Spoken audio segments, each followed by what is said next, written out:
We're on page 87, the second full paragraph. Now, if circumstance warrant, we ask our wives and friends to join us in morning meditation. If we belong to a religious denomination which requires a definite morning meditation, we attend to that also. If not members of religious bodies, we sometimes select and memorize a few set prayers which emphasize the principles which we have been discussing. There are many helpful books also. Suggestions about these may be obtained from one's priest, minister, or rabbi. And this is a very clear-cut direction right here. Be quick to see where religious folks are right. Make use of what they offer. And here comes another prayer. Now, as we go through the day, we pause when agitated or doubtful and ask for the right thought or action. We constantly remind ourselves we're no longer running the show, humbly saying to ourselves many times a day, "Thy will be done." We're then in much less danger of excitement, fear, anger, worry, self-pity, or foolish decisions. We become much more efficient. We do not tire so easily, for we are not burning up energy foolishly as we did when we were trying to arrange life to suit ourselves. It works. It really does. We alcoholics are undisciplined, so we let God discipline us in a simple way we have just outlined. But this is not all. There is action and more action.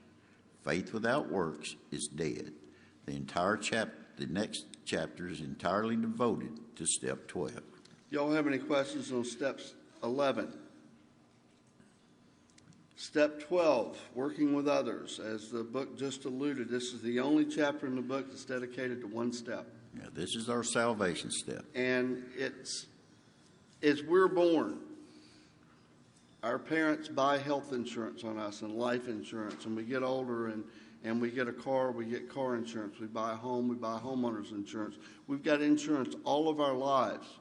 And now that we've been graced with the most incredible gift that we could ever have, sobriety and a new way of life, why shouldn't we take out an insurance policy on that as well?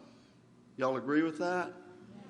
Book says that practical experience shows that nothing will so much ensure immunity from drinking as intensive work with other alcoholics.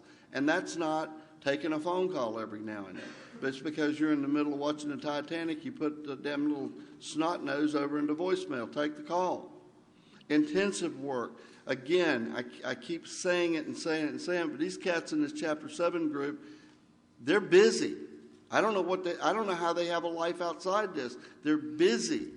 And that's intensive work. These guys are grateful for what they have. I was talking to Joanne last night. She says, "I can't come to dinner. I got a commitment." Really? Come eat with us. No, this is my commitment. Okay. I mean, it's just life or death. So intensive work with other alcoholics is what they're talking about if you want immunity from alcohol and you want to take out that personal insurance policy and make those premium payments. Yeah. It's awful nice when they begin a chapter working with others with a 12-step promise. Yeah, these are all 12-step promises, these first two paragraphs. Now, it works when other activities fail. This is our 12th suggestion. Carry this message to other alcoholics. Don't come to your meeting, make a pot of coffee, and sit around, talk to your buddies, and wait for one to show up. Go invite him. Go invite him. You can help when no one else can. You can secure their confidence when others fail. Remember, they are very ill. Not morally unfit. They're sick. Promise. Here's some promises. Life will take on new meaning to watch people recover, to see them help others, to watch loneliness vanish, to see a fellowship grow up about you, to have a host of friends. This is an experience you must not miss. We know you will not want to miss it. Frequent contact with newcomers and with each other is the bright spot of our lives. Hear, hear. So I guess frequent is a judgment call. I have belonged to the 1,000-year or 1,000 meeting a year group for a long, long time. You know, when I was married, my wife asked me one day, she said, "You just going to have to tell me why you got to have 3 of those meetings a day." And with all the honesty in me, I said, "Because this damn job I got won't let me make 4. Now, that sounds a little callous, but you people are the bright spot of my day. It's not that I don't love getting on that motorcycle and riding until the sun goes down and come back home pitch black. It's not that I'm not grateful to have a job. I got to work 12, 14 hours a day. But in Savannah, Georgia, they have spread out those meetings where I can go and be with my peers. And it is the bright spot of my day. You know? And I make no bones about it. Being with you, Alcoholics Anonymous is my roots. I am a product of Alcoholics Anonymous. No matter how you take my inventory, good, bad, or indifferent, I am a product of Alcoholics Anonymous. Perhaps you are not acquainted with many drinkers who want to recover. You can easily find some by asking a few doctors, ministers, priests, or hospitals. They will be only too glad to assist you. Don't start out as an evangelist or reformer. Unfortunately, a lot of prejudice exists. You will be handicapped if you arouse it. Now, ministers and doctors are competent, and you can learn much from them if you wish. But it happens that because of your own drinking experience, you can be uniquely useful to other alcoholics. So cooperate, never criticize. To be helpful is our only aim. All right, so the 12th step is broken down into 3 components. Having had a spiritual awakening as the result of taking these steps, period. When you discover... We just finished that part. Charlie, don't make me come over there. Well, you can't get it. I mean it. Yeah. You know how I get. And then the second part, it says we tried to carry this message to alcoholics. So we're in part 2. We just concluded part 1. And one other little footnote. We don't have the projector, so there's no contact information, but we do have a few cards on the front table. If you're interested, come grab one. When you discover a prospect for Alcoholics Anonymous, find out all you can about him. Now, 5 times in this particular portion of the step, Bill is going to tell us, don't waste your time. Don't force yourself. If they don't want to go along, walk away. And I'll point those out to you, and here's the first one. If he does not want to stop drinking, don't waste time trying to persuade him. You may spoil an opportunity later. This advice is given for his family, too. They should be patient, realizing they are dealing with a sick person. Let's jump over to page 91, 3rd paragraph. See your man alone if possible. And please pay attention to that. See your man when he's alone, not you. Cardinal rule, do not go on a 12th step call alone. And you're going to say, but I know them. I went to school with them. I grew up with them. Good. You don't know them if they're drunk. There's a guy by the name of Doc Crandall. He was my great-grand sponsor. He's a legacy in Alcoholics Anonymous in our area. Doc went to 12th step, a young man who he watched his kid grow up. He knew his parents. In the course of the 12th step call, a struggle broke out with a 12-gauge shotgun. And Doc took a blast full on in the belly, and he's no longer with us. Do not go on a 12th step call alone. And here's the other warning. That man stands a better chance of getting you drunk than you do getting him sober. Do not go on a 12th step call alone, please. At first, engage in general conversation. How about them Dodgers? After a while, turn to talk to some phase of drinking.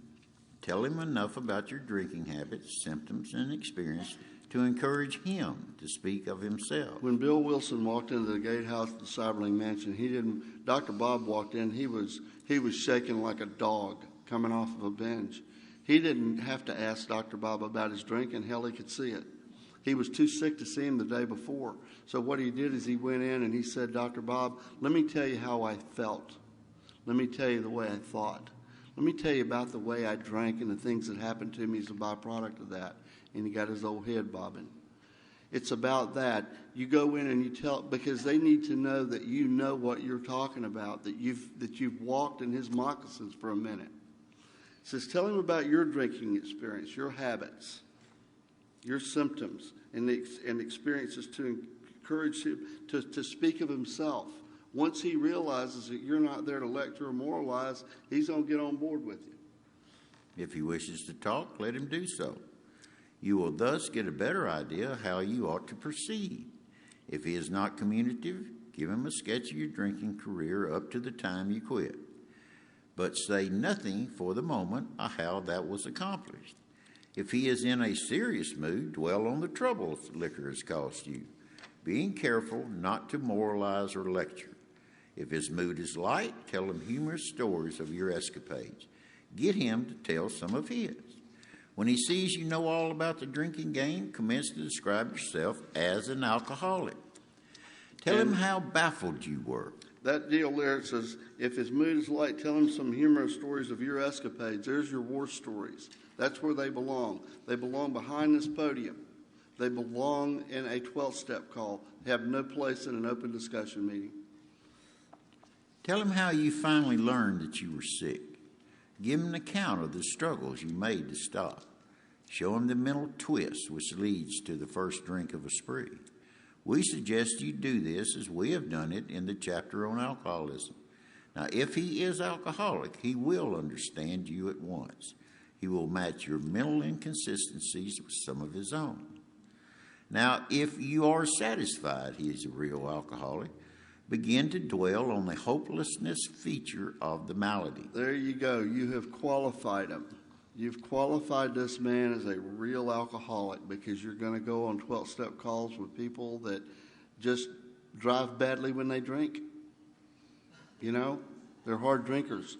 There's a big difference in hard drinkers and real alcoholics. And there's nothing wrong with being in our rooms if you're a hard drinker. Welcome.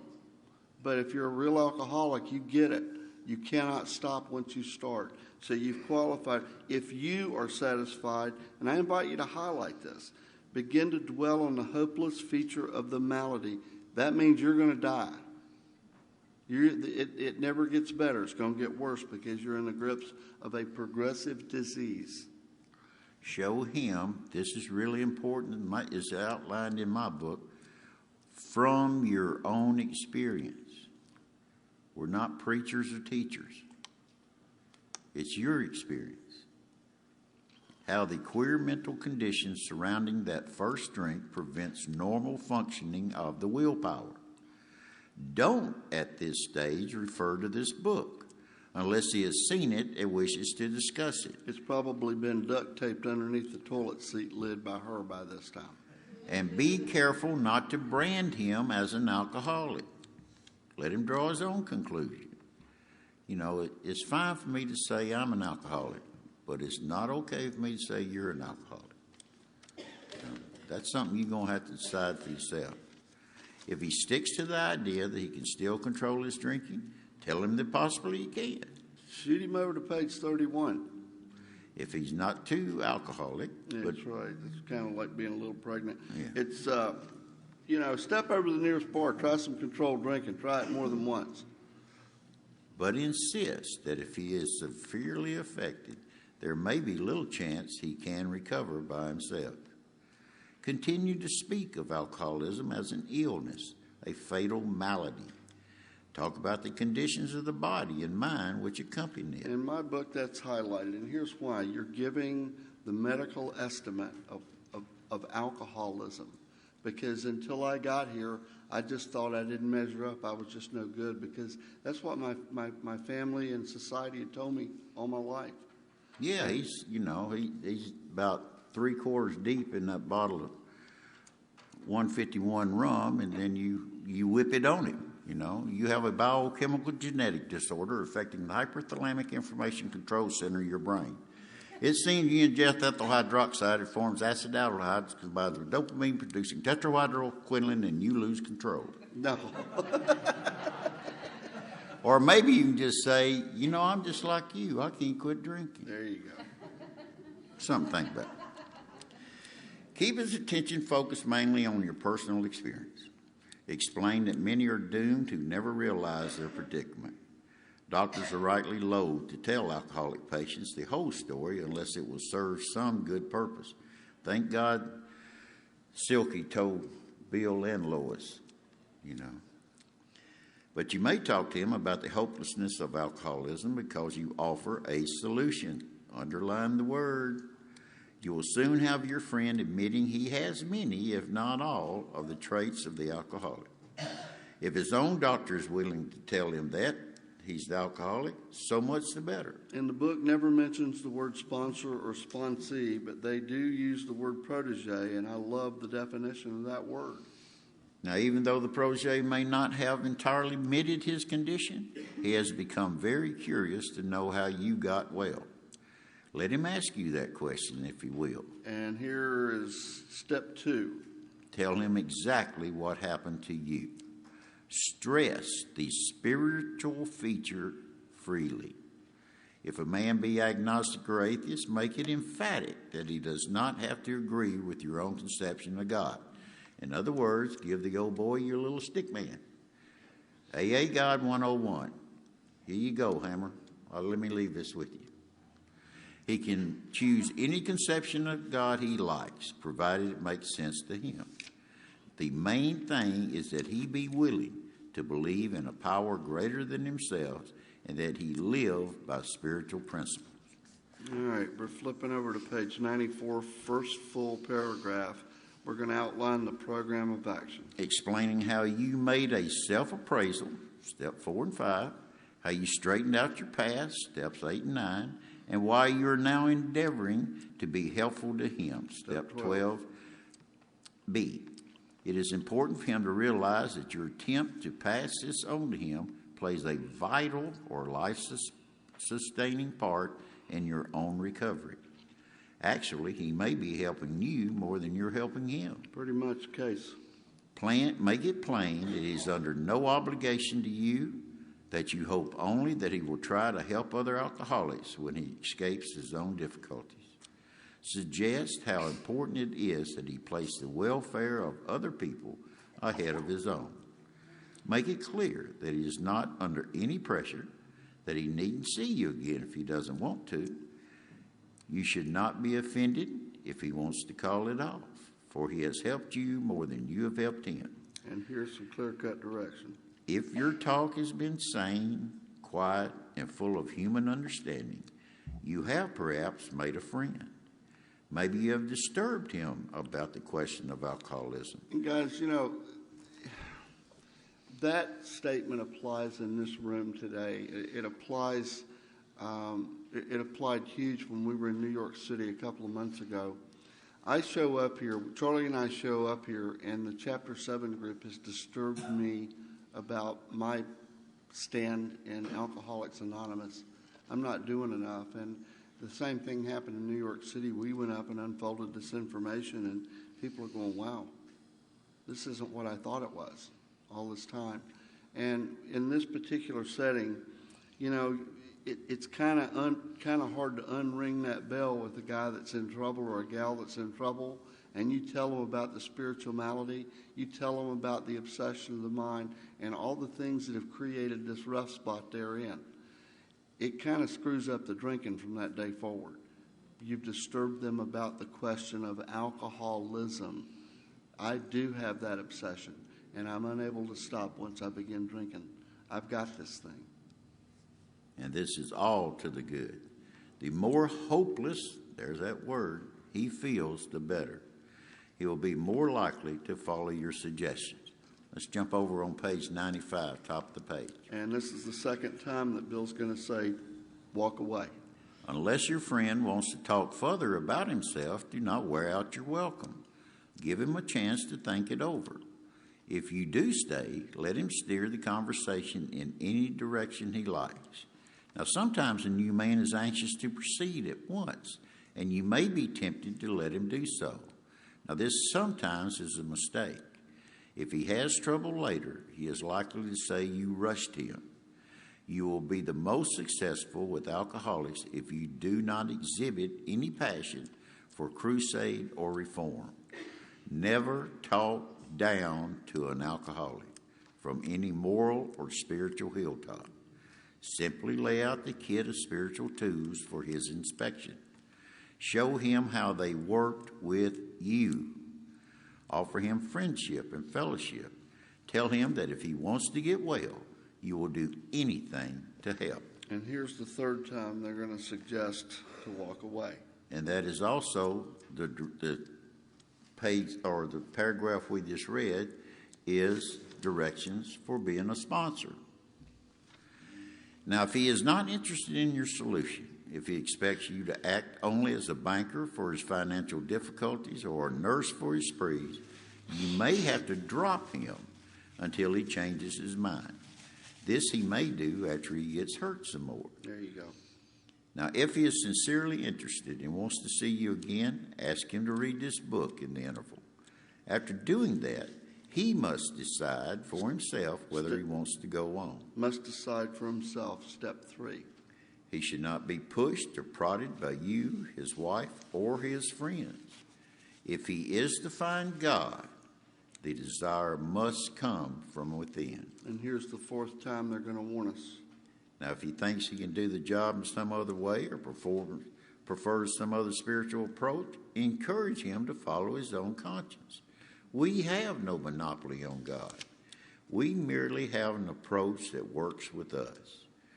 But point out that we alcoholics have much in common, and if you'd like, in any case, to be friendly, and let it go at that. I was talking with someone last night, and we discussed the story about this dyslexic woman.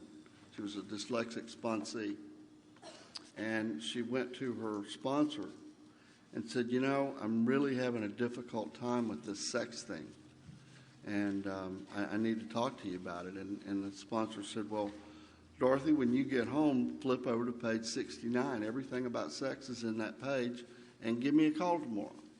So this dyslexic sponsee went home, and she pulled out the book, and she flipped over to page 96, and here's what she read. Do not be discouraged if your prospect does not respond at once. Search out other alcoholics and try again. You're sure to find someone desperate enough to accept with eagerness what you have to offer. We find it a waste of time to keep chasing a man who cannot or will not work with you. If you leave such a person alone, he may soon become convinced that he cannot recover by himself. To spend too much time on any one situation is to deny some other alcoholic an opportunity to live and be happy. So there you go. But not on a crusade. In all reality, this is the 5th time now that they've given us a warning. Do not be discouraged if he doesn't. Walk away. Search out somebody else. Now, one of our fellowships failed entirely with his first half a dozen prospects. That was Bill. He often says that if he had continued to work on them, he might have deprived many others who have since recovered. There's that silly word. Of their chance. Now, suppose you are making your second visit to a man. He has read this volume and says he's prepared to go through the work with the 12 steps of the program of recovery. Having had the experience yourself, you can give him much practical advice. Now, that's a pretty good definition of sponsor right there, don't you think? An example, having had the experience yourself, you can give him much practical advice. Bill Sadler from Georgia used to be Larry's sponsor for a long time, and I was sitting in a workshop, and Mr. Bill was facilitating his own sponsorship, and he said, well, there's 2 rules for good sponsorship. You have to be at least one step ahead of them, and under any or no circumstances agree to go out and drink with them. Okay. Let him know you are available if he wishes to make a decision and tell his story. Make a decision, that would be step 3, and tell his story, that would be step 4 and 5. But do not insist upon it if he prefers to consult someone else. And I got to tell you, that used to bother me. You'd sit there and you'd give them your heart and you'd work with them and say, you know what? I wonder if Charlie would sponsor me. Flip over to page 98, first full paragraph. It is not a matter of giving. That is in question, but when and how to give. That often makes the difference between failure and success. The minute we put our work on a service plane, or a codependent plane is what they're warning us about, the alcoholic commences to rely upon our assistance rather than upon God. And, you know, guys, it's a fine line. I almost killed my very first sponsee. He didn't have to worry about anything. I was there at his beck and call to pick him up, take him to dinner, buy his dinner, take him to work, take him to meetings and all those things. And he damn near died. It's imperative that we do service work. But what they're talking about here is if they're relying on me, where's God in this picture? You know, I don't need God. I got Larry. See what else they say about it. He clamors for this or that, claiming he cannot master alcohol until his material needs are cared for. Nonsense. And you could insert bullshit. Some of us have taken very hard knocks to learn this truth. Job or no job, wife or no wife, we simply do not stop drinking so long as we place dependence upon other people ahead of dependence on God. Burn the idea into the consciousness of every man that he can get well regardless of anyone. The only condition is that he trusts in God and clean house. Those directions are so clear. My book looks like Walt Disney puked in it. I mean, it needs to be marked up on that page because I got to tell you, if you go over into the 12 and 12 and you read in that 12th step about what happens to a lot of us when it comes to sponsorship, we begin to stake claim to another human being, and we place an ownership, and we become their higher power. And I'm a victim. I've done that, and there's nothing good that can come out of it.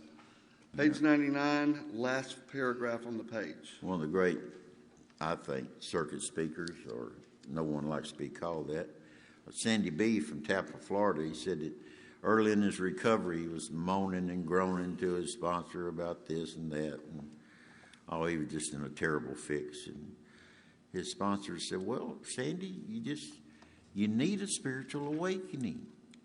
And Sandy said, no, you misunderstand. I need $2,000. Bottom of page 99.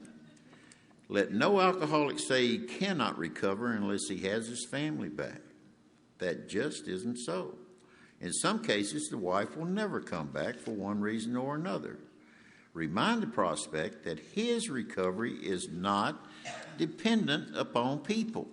It is dependent upon his relationship to God. So Alcoholics Anonymous is not a self-help program. Alcoholics Anonymous is a totally dependent program. Totally dependent. Upon what? Well, page 100, it told me. We have seen men get well whose families have not returned at all. We have seen others slip when the family came back too soon. And here's another set of 12-step promises. Both you and the new man must walk day by day in the path of spiritual progress. If you persist, remarkable things will happen. When we look back, we realize that the things which came to us when we put ourselves in God's hands were better than anything we could have planned. Follow the dictates of the higher power, and you will presently live in a new and wonderful world, no matter what your present circumstance. Since Charlie and I have been together, we had some conversation a few months ago about that third part of the 12th step. It's practice these principles in all your affairs, not just inside the rooms of Alcoholics Anonymous. And the book is a little vague on that. I mean, it hits on it, but we'd like to take a liberty and kind of expound on it through our experience and see if any of these things ring true with you.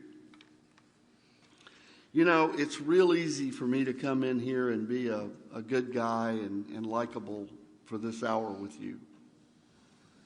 It's when I get home, the people that I share my life with, my most intimate relationships with, that's the people that I hurt the most. That's where it's the most difficult to practice that. And you live in an area of California. I've been here enough to know that your traffic sucks.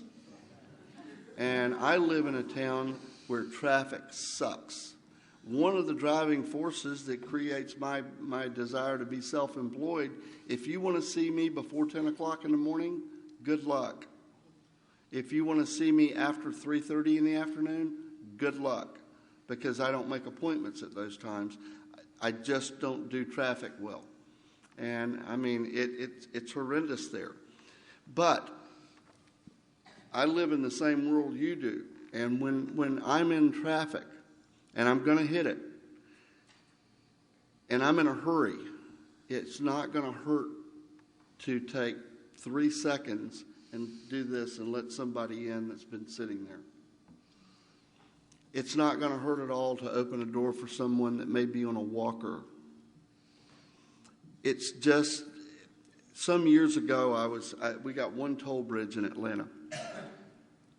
And it was a Friday night, and I was alone. I didn't have her with me. I didn't have her.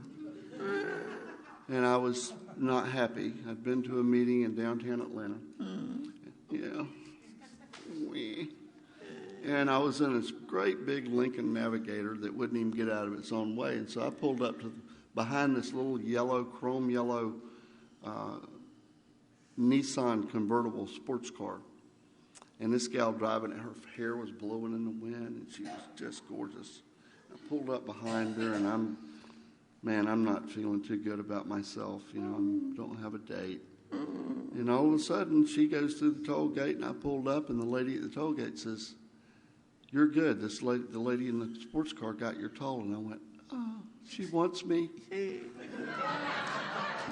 So I floored this big Lincoln Navigator, and it's like, and she's gone, man. She's zipping. And then it just dawned on me. She was just being nice. And today, it's happened a number of times. I've adopted that practice. It's 50 cents. And I've had people get up behind me, and I recently happened. Theron was taking me to the airport one morning, and this lady was behind me, and she was pissed, and she was beating on the steering wheel. And when I got to the toll gate, they were changing the deal, and a new teller was coming up. And it wasn't me. I was ready to pay and go. And this lady's back there, and she's blowing the horn, and she sticks her head out of the window like, you know, she's just really pissed. And so when they finally got the deal straightened out, I handed the lady a dollar, and I said, "Catch the lady behind me." And I just kind of eased off a little bit. And when she got to the toll gate and the lady told her that I had gotten her toll, it's like, you know, it lightened her load a little bit. And it's not for that purpose. It's typically I'll just take off and they're unable to catch me. But it's just it's being nice. It's like Charlie just said, be nice to people. Be considerate out there. To everyone, practice these principles in all our affairs. And I'm going to plagiarize a story, and it's become an epidemic in my life because I've shared it from the podium before, and I get pictures and comments from all over the world about this. But when you go to the grocery store or to Walmart or Kmart or whatever these places are, and this area right here is the worst. We went to Target the other day, and you couldn't move for shopping carts in the parking lot. And they loan you those carts. They're not yours. I know you think they're yours, but they're not. They loan them to you so that when you go in, you buy that case of Coke and the 50 pounds of dog food and the 48 pack of toilet paper, you don't have to carry it out in your arms. They give you a convenient cart to carry it out in. So the least you can do is take it back. And when you go to these parking lots, the poles, the light poles are in the middle. You'd think they have magnets in them because those carts are just stuck to them. I was getting on my Harley one day at the grocery store, and this rather large woman had brought out a cart full of watermelons and all kinds of crap, and she was parked next to me in this Mercedes, and I was putting in my earplugs and put my goggles on and put my helmet on. I was down there, you know, getting the engine ready to start, And she loaded all this stuff in the car. And here's the posture. She goes. She jacks the wheels up on the curb. I took off my helmet, took off my goggles, and I went over and I said, "Excuse me, ma'am." I said, "You know that cart doesn't belong to you. The grocery store loaned you that cart for your convenience." She put her hands on her hips and damn near whipped my ass in the parking lot. So I called my sponsor and I said, "Bob, I almost got my ass kicked by this rather large black woman." He says, "That'll teach you to mind your own damn business. If those carts bother you, put them up." But, it's just a matter of being nice and doing what you're supposed to do. That's all it is. Charlie's got a couple of things he'll share with you. Yeah, he's got me hooked on these shopping carts, I'm telling you. It's his fault. Yeah. When I came to Alcoholics Anonymous, my vocabulary consisted of about four-letter words. And God and Mother was in all of them. And my sponsor put up with it for about 38 seconds. And he said, "Charlie, do you know what cussing is?" I said, "Well, no, I guess." He said, "Cussing is a crutch for conversational cripples." And I said, "But that's the way I express myself. I've always talked like that." And David said, "Well, Charlie boy, maybe you shouldn't express yourself so much. Maybe you should listen to somebody who has a little bigger vocabulary." What he was teaching me is how I should conduct myself in an Alcoholics Anonymous meeting when I'm sharing with you. In this book, they just gave me some pointers on how to react. I should not force myself on you. I should not criticize you. I should not moralize or lecture you, nor should I talk down to you like I'm on some kind of spiritual hilltop. I'm supposed to share my experience, my strength, and my hope. I am not supposed to tell you what to do. And I hear that in Alcoholics Anonymous, but I have to make it a point. I've been around here a minute or two. I know I don't have to be told that my phone should either be left in the car or be turned off or at least silenced when I walk into an Alcoholics Anonymous meeting. I know, I've been here long enough to know that I should respect these prayers and at least take my cap off when we get ready to talk to our Lord.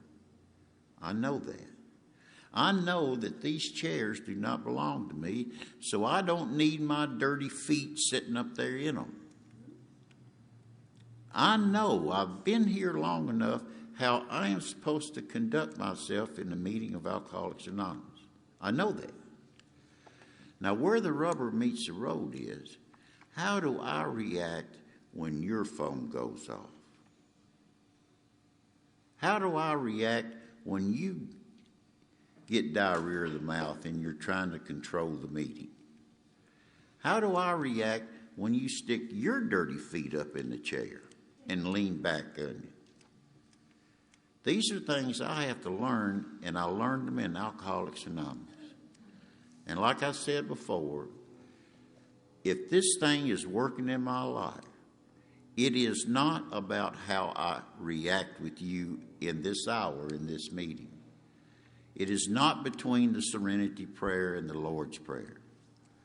If this is working in my life, it's between the Lord's Prayer and the Serenity Prayer. When I walk out that door, do I take this with me? Or do I just wait for another meeting and show you how all God mighty I am? Alcoholics Anonymous has taught me to be a good human being. I'm not perfect at it. I'm certainly no saint, don't claim to be. Sometimes my past vocabulary comes out because somehow I think that's the way I'm supposed to express myself. But more likely or not, I can do it and not take the Lord's name in vain or force myself on you or criticize you or moralize or lecture you or talk down to you like I'm on some kind of spiritual hilltop. When I came to Alcoholics Anonymous, you started this meeting with a prayer I'd never heard before. And I have to honestly tell you, when we got up and held hands and got ready to say the Lord's Prayer, I'd forgotten half the words. That's where alcohol took me. Today, I don't try to embarrass anybody. I hear it in rooms. We'll see a Charlie walk in here and we'll say, "You're the most important person in here." Why do we have to lie to them? No, you're not the most important person in here, partner, just because you got whiskey on your breath. But I tell you what, you come sit beside this guy right here. He's got 43 years of sobriety, and 2 weeks ago he just buried his soulmate of 50 years. And his heart's heavy, but he's here. Or maybe you want to sit beside this lady. She's got 37 years of sobriety, and she just came back from the doctor, and it's not a good report. But she's here. Nobody's is more important than anybody else in Alcoholics Anonymous, because we're all special. That's what I've learned in my short 18 years. Nobody is above anybody, and nobody should be talked down to like they're not as good as we are. We're all God's kids. We're all the same. So if I can carry that in this hour, the deal is carry it outside. They're all God's kids, man. I don't have to reform the world. If God's given me, it says my new job is to be at a place where I might be of maximum helpfulness to others. Maybe in that Walmart parking lot, that lady is just, her back's killing her, and she don't want to push that cart back to the stand. Maybe I can say, "I'll get it for you, ma'am, and let me get that door for you." You know? It's just how we interact with God's kids. We're going to finish this real quick. Second paragraph from the bottom on page 102. Your job now is to be of maximum place where you may be of maximum helpfulness to others. So never hesitate to go anywhere you can be helpful.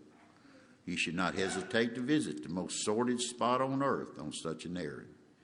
Keep on the firing line of life, and with these motives, and God will keep you unharmed. That's a big promise, and we're going to finish it up with the last paragraph on page 10, the next to last paragraph on 103. Someday, we hope that Alcoholics Anonymous will help the public to better realization of the gravity of the alcoholic problem. But we shall be of little use if our attitude is one of bitterness or hostility, because drinkers will not stand for it. After all, our problems were of our own making. Bottles were only a symbol. Besides, we have stopped fighting anybody or anything. If you would close your books, we're going to wrap it up by sharing a couple of things with you. You know, one of our co-founders, the silent saint of Alcoholics Anonymous, I call, was Dr. Robert Hobart Smith. And in his story, Dr. Bob's Nightmare, he sums up what Alcoholics Anonymous has done for him better than anybody I've ever heard or read about. And the first paragraph that Charlie's going to read is probably the finest description of the word recovered that you'll ever hear. It is most wonderful blessing to be relieved of the terrible curse with which I was afflicted. My health is good, and I've regained my self-respect and the respect of my colleagues. My home life is ideal, and my business life is as good as could be expected in these certain times. I've spent a great deal of time passing on what I've learned to others who want and need it badly. I do it for 4 reasons. It's a sense of duty. It's a pleasure. And because in doing so, I am paying my debt to the man who took time to pass it on to me. because every time I do it, I take out a little more insurance for myself against a possible slip. Now, unlike most of our crowds, I did not get over my craving for liquor much during the first 2.5 years of abstinence. It was almost always with me, but at no time have I been anywhere near yielding. Now, I used to get terribly upset when I saw my friends drink, and I knew I couldn't, but I schooled myself to believe that though I once had the same privilege, I had abused it so frightfully that it was withdrawn. So, it doesn't behoove me to squawk about it, for after all, no one ever had to throw me down and pour liquor down my throat. If you think you're an atheist, an agnostic, a skeptic, or have any other form of intellectual pride, which keeps you from accepting what is in this book, I feel sorry for you. If you still think you're strong enough to beat the game alone, that is your affair. But if you really and truly want to quit drinking liquor for good and all, and sincerely feel that you must have some help, we know we have an answer for you. It never fails if you go about it with one half the zeal you have been in the habit of showing when you were getting another drink. Your Heavenly Father will never let you down. There's a pamphlet that's on the rack. I've referred to it a couple of times. It's called A Member's Eye View of Alcoholics Anonymous. And it's a transcript of a talk given by a guy by the name of Alan McGinnis back in the day. It's 25 pages, and it's just an incredible pamphlet. And we're going to wrap up our book study with the final words out of that pamphlet. Alan said, this coming Sunday in the churches of many of us, there will be read that portion of the Gospel of Matthew, which recounts the time when John the Baptist was languishing in the prison of Herod. And hearing the works of his cousin Jesus, he sent 2 of his disciples to say to him, art thou he who is to come, or shall we look for another? And Christ did as he so often did. He didn't answer them directly, but wanted John to decide for himself. So he said to the disciples, go and report to John what you have heard and what you have seen. The blind see, the lame walk, the lepers are cleansed, the deaf hear, and the dead rise, and the poor have the gospel preached to them. Back in my childhood catechism days, I was taught that the poor in this instance did not mean only the poor in material sense, but also meant the poor in spirit. Those who burned with an inner hunger and an inner thirst, and that the word gospel quite literally meant the good news. More than 16 years ago, 4 men, my boss, my physician, my pastor, and the one friend I had left, working singly and together, maneuvered me into Alcoholics Anonymous. Tonight, if they were to ask me, tell us, what did you find?